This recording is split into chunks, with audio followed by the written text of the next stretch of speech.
जय श्री श्याम साथियों, कैसे हैं आप सब। स्वागत है आपका एक बार फिर आपके अपने YouTube channel Shri Shyam classes में। जी हाँ साथियों, अपने साइकोलॉजी का आज पोर्शन लेकर के आए हैं साथियों। अपन साइकोलॉजी के अंदर अपना पोर्शन चल रहा था, समायोजन हो चुका है मेरे भाइयों। समायोजन अपना कंप्लीट हो चुका है। उसी के अंदर अपन ने समायोजन के अंदर को समायोजन भी पढ़ लिया साथियों, को समायोजन भी पढ़ लिया है। अगर मैं बात करूं, आज अपना पूरा का पूरा टॉपिक होगा विविध अधिगमकर्ता। विविध अधिगमकर्ता साथियों, अधिगमकर्ता की बात करें, कुछ एक ऐसे छात्र होते हैं जो मोर इंटेलिजेंट होते हैं, कुछ एक ऐसे छात्र होते हैं जो बहुत कम इंटेलिजेंट होते हैं, जिनको जड़ मूर्ख और वगैरह कहा जाता है साथियों। ये साइकोलॉजी के अंदर अपना चैप्टर है साथियों। आज तीसरी क्लास है साइकोलॉजी की। साइकोलॉजी का पूरा आपके यहाँ कोर्स करवाया जाएगा साथियों। और साइकोलॉजी के अगर आपको नोट्स चाहिए, हैंडमेड नोट्स साथियों, जो मुझे नहीं लगता जो छात्र जिनके पास मैंने फ्री ऑफ कॉस्ट दिए हैं, अब से इस क्लास के बाद में साथियों उनका पेड रहेगा। जो जिनको भी साइकोलॉजी के, सिर्फ साइकोलॉजी के कोर्स चाहिए साथियों, उनको नंबर की बात करें साथियों, 8890620764 नंबर पर मैसेज करना है और लिखना है साइको नोट्स। साइको नोट्स का चार्ज रहेगा साथियों मात्र 21 रुपये। मात्र और मात्र 21 रुपये में साइको के नोट्स मिलेंगे साथियों। पहले की बात करें, पहले इतने दिन अपन ने फ्री ऑफ कॉस्ट दिए थे बच्चों को। मैं कहता हूँ साथियों, चाहे आप पूरे यूट्यूब पे घूम जाना, चाहे टेलीग्राम पे घूम जाना, उस जैसे नोट्स आपको कहीं पर भी नहीं मिलेंगे। और जिन्होंने ले रखे हैं वो छात्र कमेंट करके बताएं कि नोट्स की वैल्यू क्या है। जिन छात्रों को साइकोलॉजी समझ नहीं आ रही है ना, जो नए छात्र है, वो जरूर एक बार के लिए नोट्स का डेमो देख सकते हैं साथियों। अपन ने कुछ एक नोट्स करवा भी रखे हैं। आप मेरे रीट प्री के अंदर पूरा कोर्स करवाया था, वो ही के वही नोट्स मैं आपको एक बार फिर उपलब्ध करवा रहा हूँ साथियों। तो चलिए आज की शुरू करते हैं अपन क्लास के अंदर साथियों। इन नोट्स को मैंने पूरा का पूरा पीपीटी बना के पेश किया है, बल्कि है अपने हैंडमेड नोट्स पूरे, लेकिन पीपीटी बनाकर देने की कोशिश की गई है। विविध अधिगमकर्ता साथियों, बात करें विविध अधिगमकर्ता। विविध अधिगमकर्ता के अंदर बात करूं मैं साथियों, तो सबसे पहला आता है विशिष्ट बालक। विविध का मतलब होता है साथियों अलग अलग, और अधिगमकर्ता सीखने वाले छात्र अलग अलग प्रकृति के होते हैं। कोई बहुत जल्दी सीख जाता है तो कोई बहुत थोड़ा लेट सीख पाता है। कोई जल्दी सीखता है तो कोई क्या करता है साथियों, लेट सीखता है। उसी के बारे में आज अपन बात करने वाले हैं। देखिएगा, विशिष्ट बालक ऐसे बालक जो सामान्य दर्जे के बालकों से भिन्न होते हैं, विशिष्ट बालक कहलाते हैं। ये बालक औसत बालकों से आगे निकल जाते हैं या फिर पीछे रह जाते हैं। मान लिया ये औसत बालक है, इस औसत बालक से या तो वो आगे होंगे विशिष्ट, या तो उनकी जो है साथियों आईक्यू लेवल ज़्यादा होगा, या आईक्यू लेवल बहुत कम होगा, वो पीछे भी रह सकते हैं। विशिष्ट वही होंगे साथियों जो आपके औसत दर्जे के छात्र है, जो नॉर्मल लेवल के हैं, उससे हाई टॉप मोस्ट है वो भी विशिष्ट है, और उससे नीचे है वो भी विशिष्ट है। आप ये मत सोचना कि जो तेज दिमाग वाला है वही विशिष्ट है, जिसके पास बहुत कम दिमाग है वो भी विशिष्ट है साथियों। इसका स्तर सामान्य से अधिक व कम दोनों प्रकार का हो सकता है, अधिक भी हो सकता है और कम भी हो सकता है। दोनों प्रकार के जो होते हैं उन्हीं को अपन कहते हैं विशिष्ट बालक। अगर मैं कहूं कि साथियों ये चैप्टर आपको 10 मिनट में याद करना है, तो आप जो छात्र 10 मिनट में याद कर लेगा वो विशिष्ट है। अगर मैं कहूं ये आपको 4 दिन में ये चैप्टर याद करना है, जो छात्र 4 दिन में भी याद नहीं कर पाएगा वो क्या है, विशिष्ट है साथियों। तो जो टॉप मोस्ट क्वालिटी के बच्चे हैं वो भी विशिष्ट है, और जो बहुत निम्न दर्जे के हैं वो भी क्या है, विशिष्ट है साथियों।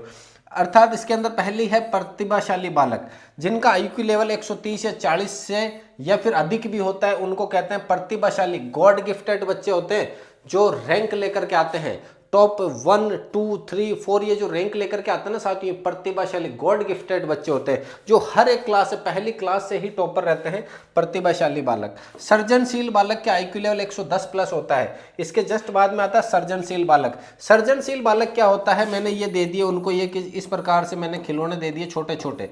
अब ये खिलौने हो सकते हैं कैसे भी हो साए।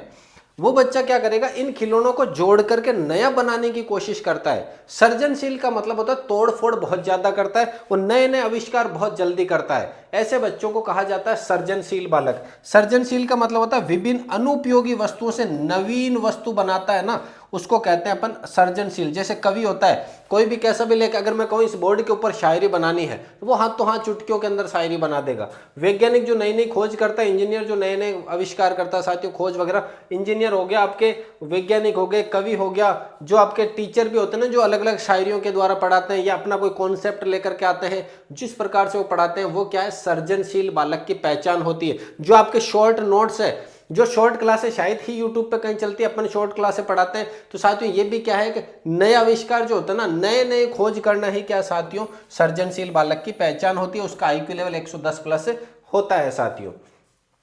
अगला देखो, पिछड़े या मंद बुद्धि बालक। अब बीच में आ गए औसत दर्जे के साथियों। यहां बात करें 110 प्लस से लेकर के साथियों 130 तक के छात्र क्या कहलाएंगे, आपके सर्जनशील कहलाएंगे, सर्जनशील कहलाएंगे। और 130 प्लस अगर रहता है तो वो साथियों प्रतिभाशाली कहलाते हैं। वो क्या कहलाते हैं, प्रतिभाशाली। और जो बीच वाले होते हैं फिर 80, साथियों यहां बात करूं आपके 80 से लेकर के 110 तक, ये तो होते हैं सामान्य दर्जे के। इनको विशिष्ट की श्रेणी में नहीं रखा जाता साथियों, इनको विशिष्ट की श्रेणी में नहीं रखा जाता है। इस 80 से कम जो होंगे, जैसे पिछड़े बालक अपनी कक्षा से पिछली कक्षा का कार्य नहीं कर पाते हैं, जैसे कि 8वीं क्लास का बच्चा है, वो 7वीं का प्रश्न अगर नहीं कर पा रहा है तो वो पिछड़े बालक कहलाते हैं। इतने भी पिछड़े नहीं है कि वो काम नहीं कर सकते, लेकिन वो है कि अपनी क्लास से छोटी क्लासों का वो काम नहीं कर पाते, जस्ट पीछे वाले। ऐसा नहीं उनको पहली क्लास का काम दे दिया, ए फॉर एप्पल लिखो और वो नहीं लिख पा रहा है। अगर वो ए फॉर एप्पल भी नहीं लिख पा रहा है तो साथियों वो श्रेणी आ जाएगी आपके जड़, मूढ़ और मूर्ख, तीनों श्रेणी आ जाएगी। अगर बात करें साथियों मानसिक पिछड़े बालक, जो मानसिक कार्यों को करने में असमर्थ होते हैं, जो मस्तिष्क से संबंधित कार्य है। मैंने पजल दे दिया, मैंने इस प्रकार से पजल लिख दिया कि आपको इन तीनों का योग करके साथियों ऐसे लिख दिया कि मैंने आपको इन तीनों का, ये बीच में मैंने लिख दिया 20, और मैंने कह दिया अब आप ऐसा करो, 2 जगह है इनको भर करके आप प्लस कर दो चाहे तीनों को, और आपको क्या लाना है 50 उत्तर लेकर के आना है। और वो अगर इसको सॉल्व नहीं कर पा रहा तो मानसिक रूप से पिछड़े हुए बालक कहलाते हैं साथियों। आईक्यू के हिसाब से देखो, जिनका आईक्यू 0 से 25 होता है वो जड़ कहलाते हैं, फिर 26 से 50 होता है वो मूर्ख कहलाते हैं, 51 से 69 होता है वो मूर्ख कहलाते हैं, 70 से 79 होता है वो निर्बल कहलाते हैं। साथियों ये आईक्यू लेवल की बात करें अपन, जब बुद्धि वाला पूरा पढ़ेंगे, बुद्धि की संकल्पना, बुद्धि की पूरी संकल्पना, तब इसको विस्तार से देखा जाएगा। ऐसे बालक निम्नलिखित मंद बुद्धिता के शिकार होते हैं। कौन कौन सी मंद बुद्धिता है,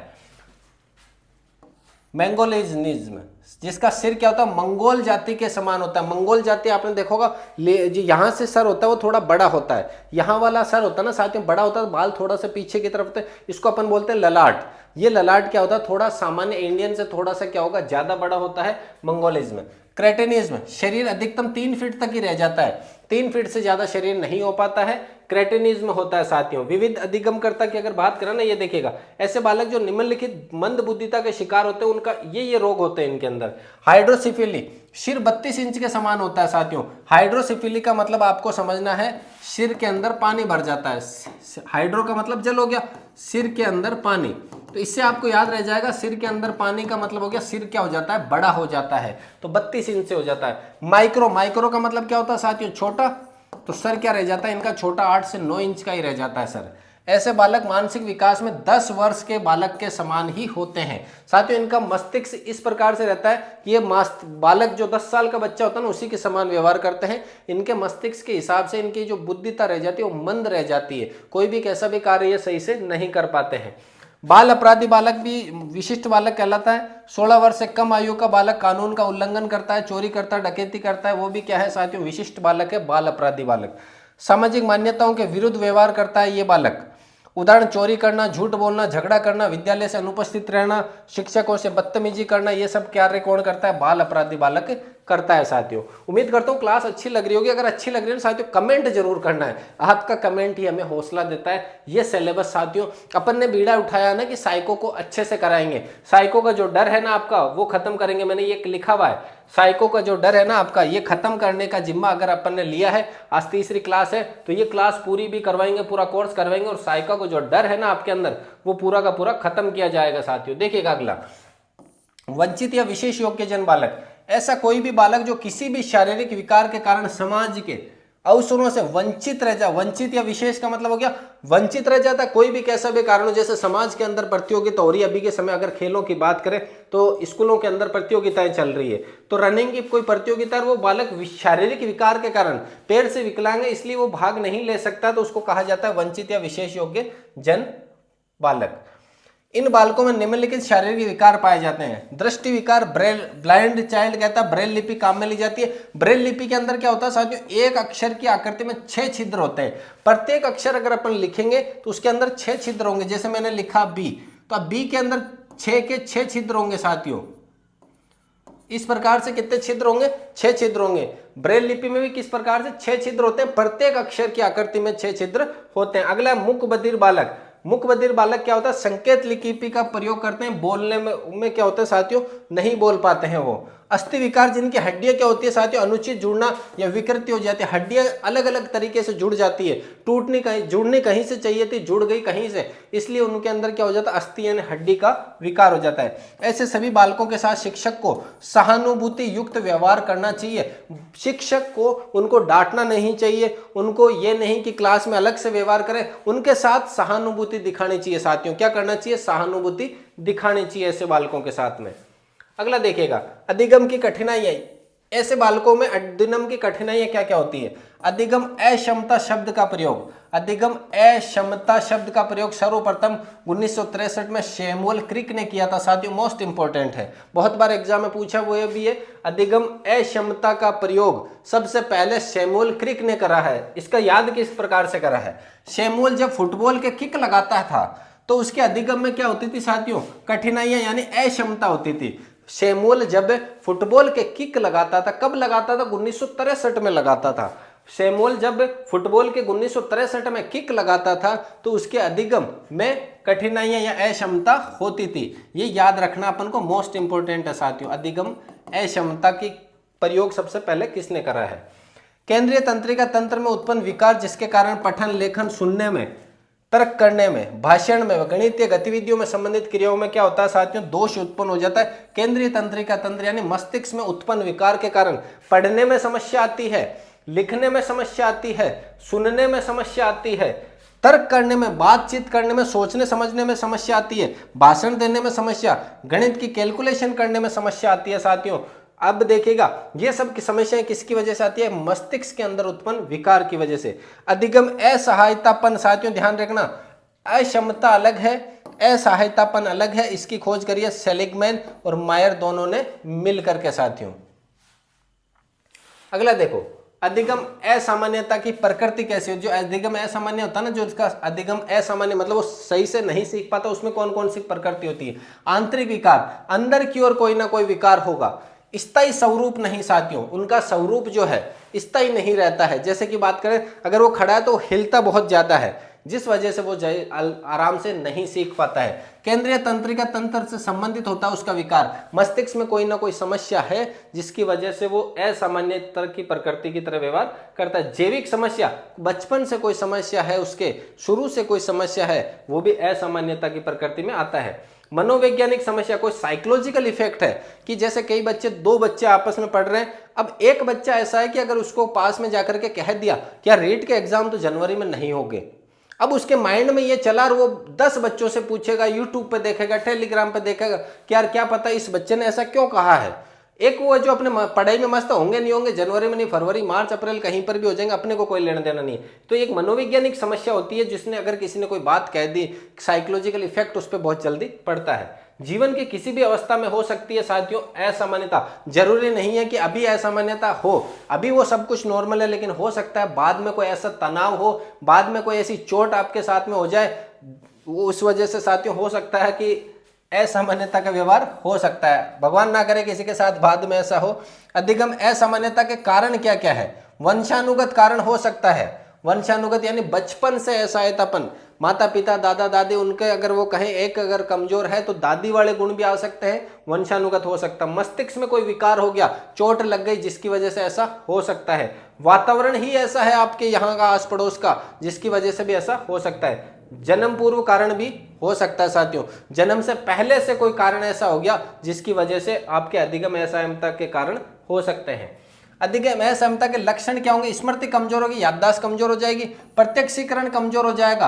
प्रत्यक्षीकरण का मतलब हो गया साथियों, बात करें प्रत्यक्ष मतलब सामने की ओर, जो सामने कोई आ रहा है आपके, आप पहचान नहीं पा रहे उसको, वो भी क्या हो जाएगा? कमजोर। अवधान का मतलब होता है सोचना समझना, ये जो अटेंशन, सोचना तुलना करना, ये बहुत कम हो जाता है आपका। भावात्मक अस्थिरता, भावात्मक मतलब जो हाव भाव अपन दर्शाते हैं ना, वो अस्थिर हो जाते हैं। उत्तेजनशील, बहुत जल्दी उत्तेजन यानी गर्म बहुत जल्दी हो जाता है छात्र। उपलब्धि व योग्यता में का अभाव हो जाता है, उसमें कोई, अब वो ऐसा बच्चा है, असहायतापन है तो उसकी उपलब्धि भी कुछ भी नहीं होगी, उसमें योग्यता भी कुछ भी नहीं होगी साथियों। ये इसमें क्या है? असामान्यता के लक्षण है। अब असामान्यता के लक्षण के अंदर साथियों बात करें, पहला पठन विकृति। पठन विकृति साथियों पढ़ने के समस्या, लिखने की समस्या, गणित की समस्या मोस्ट इंपोर्टेंट है। यहां से सवाल बनता है साथियों। सवाल वो किस प्रकार से पूछेंगे, निम्न में से पठन विकृति कौन सी है। बहुत सारी अभी आगे, बहुत सारी विकृतियां आगे की तरफ बात करें साथियों, बहुत सारी है। एलेक्सिया है, हाइपरलेक्सिया है और लेखन विकृतियां आ गई साथियों। पढ़ने की विकृति में फिर वो पूछेगा आपसे, निम्न में से पठन विकृति है या लेखन विकृति है, पठन नहीं है, लेखन नहीं है, इस प्रकार से। तो साथियों पठन का याद रखना, लेक्सिया लगता है इनके पीछे, ज्यादातर 90% चांस तो है कि इनके पीछे क्या लगेगा, लेक्सिया लगेगा साथियों। क्या लगेगा, लेक्सिया। तो डिसलेक्सिया, डिस प्लस लेक्सिस नामक शब्द जो है लैटिन भाषा का, उससे बना है। इसमें बोलने में कठिनाई होती है बच्चों को, अर्थात शब्दों के उच्चारण में इनको कठिनाई होती है, भाषण देने में कठिनाई होती है। बोलने में कठिनाई होगी तो वो पढ़ने में भी कठिनाई होती है। बोल नहीं पाता है सही से तो वो पढ़ेगा कैसे, पढ़ने में भी बोलने का पूरा प्रयोग होता है। मस्तिष्क के बाएं भाग में यह विकृति होती है। कहां होती है, बाएं भाग में, अर्थात बाएं शंखपाल में विकृति से यह रोग उत्पन्न होता है। 1887 में रुडोल्फ बर्लिन ने इस शब्द का प्रयोग सर्वप्रथम किया था। तारे जमी पर ये जो मूवी देखी होगी आपने साथियों, डिसलेक्सिया, उसको पढ़ने में बोलने में बहुत कठिनाई होती, तो चुपचाप रहता था। उसको बोलने में, कोई भी शब्द बोलता था तो उसको थोड़ी कठिनाई होती थी। तारे जमी पर आपने मूवी देखी होगी आमिर खान की साथियों, उस मूवी में सबसे पहले प्रयोग किसने करा, रुडोल्फ बर्लिन। आपसे यहां से सवाल पूछा जाएगा, पठन से संबंधित कौन सी विकृति है, कौन सी नहीं है साथियों। अगले इसमें देखो, बच्चा पढ़ नहीं पाता है, बच्चा धारा प्रवाह से नहीं पढ़ पाता है, बच्चा दे को ध समझता है और गे को ये वाला गे समझ लेता है, स्कूल को स्कूल बोलता है साथियों। ये सबसे बड़ी समस्या है। अभी वैसे तो अपने बात करें हनुमानगढ़ साइड में, बीकानेर साइड में, इसमें स्कूल को स्कूल ही बोला जाता है, शुरू से ऐसा बोला जाता है। लेकिन स्कूल को क्या बोलते हैं, स्कूल, लेकिन बोलने में स्कूल बोलेगा। वर्णमाला संबंधी कठिनाई होगी उसको, उसका शब्दों का भंडार ही नहीं है उसके पास में। जैसे अगर मैं बात करूं, आपको कहूं कि 10 मिनट तक आपको लगातार बोलना है तो आप बोलते रहोगे, क्योंकि आपके पीछे मस्तिष्क है ना, वो जो आपके अचेतन मन है, वहां शब्द भरे हुए हैं। इन बच्चों के शब्दों का भंडार नहीं होता है, उच्चारण सही से नहीं कर पाएंगे, पढ़ेंगे नहीं तो उच्चारण सही से नहीं। हाथ का प्रयोग संबंधी असामान्यता, हाथ के प्रयोग, जैसे मैं कहूँ बच्चे पढ़ो, इसको हाथ से पढ़ो ऐसे लाइनें करते हुए, वो हाथ का प्रयोग सही से नहीं कर पाएगा। ध्यान केंद्रित नहीं कर पाता है सबसे मेन। इसका टेस्ट जो होता है, टेस्ट कौन सा लिया जाता है, अलेना बॉर्डर टेस्ट लिया जाता है 1973 में। बोर्ड test of reading spelling pattern 1973 के ऊपर है। अलेना बॉर्डर टेस्ट किस में लिया जाता है, डिसलेक्सिया में लिया जाता है साथियों। अब देखिए अलेक्सिया, अलेक्सिया क्या, पढ़ने व सीखने की शक्ति लुप्त हो जाती है धीरे धीरे। हाइपरलेक्सिया, हाइपरलेक्सिया वाक्य व शब्दों को समझ नहीं पाना, बोर्ड पर लिखे शब्द छोटे दिखाई देते हैं उसको। जैसे कई कहते हैं ना, सर ये थोड़ा छोटे दिखाई दे रहे, हो सकता है आपके भी हाइपरलेक्सिया रोग हो जिसकी वजह से आपको छोटे दिखाई दे रहे हो साथियों। लेक्सिया, लेक्सिया, कुल मिलाकर के लेक्सिया शब्द किसमें है, पठन विकृति में, इतना से ध्यान रखना साथियों।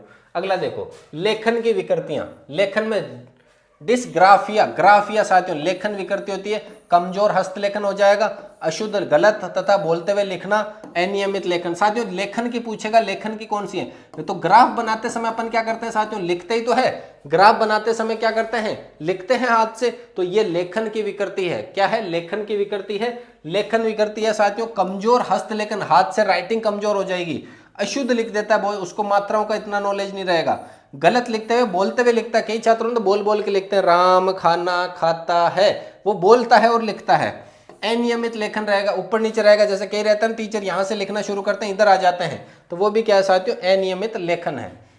अगला बात करें डिस्प्रेक्सिया, प्रेक्सिया। यहां ध्यान रखना, पठन के अंदर क्या था साथियों, लेक्सिया, पठन में तो था लेक्सिया, लेक्सिया, और लेखन में है प्रेक्सिया। प्रेक्सिया, प्रेक्सिया मतलब लिखना, लेक्सिया मतलब पढ़ना। ध्यान रखना, पढ़ने से संबंधित बीमारी है लेक्सिया, और प्रेक्सिया बीमारी किससे है साथियों, आपके लेखन से। इसमें वो चित्रांकन नहीं कर पाएगा, शारीरिक एवं कौशल विकृति रह जाती है। अग्रेफिया या अग्रेफिया भी बोला जाता है, दोनों में से एक ही है। अग्रेफिया साथियों बात करें तो आंख व हाथ की गति में समन्वय नहीं। आंख व हाथ की गति का मतलब है, लिखना तो ऐसे चाह रहे हैं, वो लिखा ऐसे जा रहा तिरछा। एक शब्द के ऊपर दूसरा शब्द लिख देते हैं। मैंने लिखा राम, मैंने लिखा राम आज, तो वो भूल जाता है कि आज यहां थोड़ा सा आगे लिखना, वो यहीं पे लिख देता है, इसे अक्षर के ऊपर ही लिख देता है। एक पंक्ति के ऊपर दूसरी पंक्ति लिख देता है, फिर यहाँ पे, मतलब आंख और हाथ का समन्वय नहीं है, वो कहता है ना थोड़ा सा तिरछा दिखाई देना, तो साथियों वो इसी वजह से हो जाता है क्योंकि उसके लेखन की विकृति के अंदर आएगा। प्रेक्सिया, अप्रेक्सिया, चलन टहलना में लिखने में असमर्थता होती है। फिर ओसम्बोलिया, लेखन विकृति है साथियों, ध्यान रखना। असम्बोलिया अलग से है और ये भी कौन सी विकृति है, लिखने की विकृति। यहां से सवाल सीधा सा बनेगा, निम्न में से लेखन विकृति कौन सी है, कौन सी नहीं है, पठन विकृति कौन सी है, कौन सी नहीं है साथियों। अगला देखो, गणितीय विकृतियां, यहां से टॉप मोस्ट सवाल बनते हैं। डिस कैलकुलिया, कैलकुलेशन, कैलकुलेशन कहां काम आती है, कैलकुलेशन, कैलकुलेशन कहां काम आती है साथियों, गणितीय विकृति है कैलकुलिया। एक गणितीय विकृति को न्यूमेलेक्सिया भी कहा जाता है, एक गणितीय विकृति को न्यूमेलेक्सिया भी कहा जाता है। न्यूमेरिकल, न्यूमेलेक्सिया का मतलब याद रखना न्यूमेरिकल, न्यूमेरिकल, न्यूमेरिकल क्या होते हैं, गणित के होते हैं ना साथियों, आपके साइंस के अंदर आते हैं, फिजिक्स के अंदर आते हैं न्यूमेरिकल, गणितीय आंकड़ों के ऊपर आधारित प्रश्न।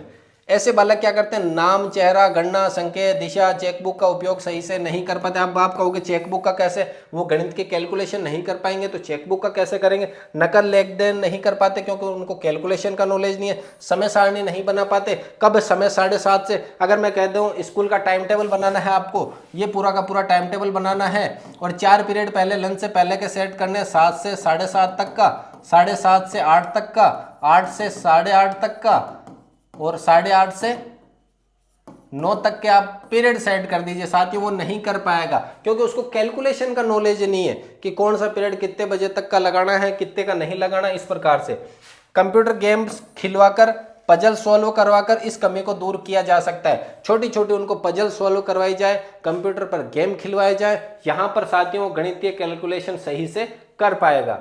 अगला देखिएगा, लेक्सिकल, गणित की संख्याओं को पढ़ने व समझने में असमर्थ होता है लेक्सिकल। ग्राफिकल, गणित के संख्याओं को लिख नहीं पाता। ग्राफ मतलब क्या होता है साथियों, ग्राफ बनाएंगे तो वो लिख नहीं पाएगा ढंग से।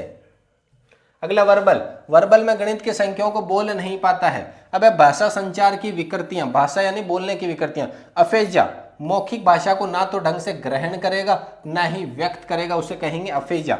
डिस्फेजिया, लिख सकता है बोल नहीं सकता। अब कई छात्र होते हैं सर लिख दे सवाल ना, बाहर हाथ लिख दे लेकिन बोल कौन पाऊं सर। मैं कहता है जैसे मैं क्लास में पूछता हूं बच्चों को इसका जवाब देना, कहता है सर लिख देंगे कॉपी में लेकिन बोल नहीं पाएंगे। एक तो वो छात्र होते हैं जो शर्माते हैं क्लास में, उनको कोई सवाल पूछा जाता है वो शर्मा जाते हैं बहुत जल्दी, लिख कह देंगे सर मैं लिख के कॉपी में दिखा दूंगा लेकिन बोल नहीं पाऊंगा। तो वो साथियों क्या है यहाँ पे, डिस्फेजिया। डिसऑर्थोग्राफिया, ऑर्थोग्राफिया का मतलब हो गया आपको वर्तनी विकार है।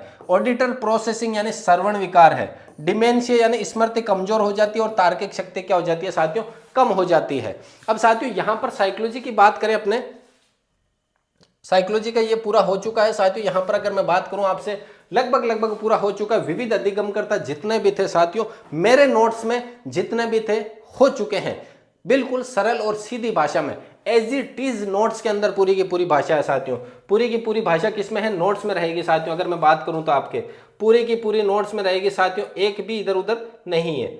अगर मैं बात करूं साथियों, यहां पर समायोजन भी अपन ने करवा दिया है, साइकोलॉजी का शायद इसमें नहीं है नोट्स पूरा अपना।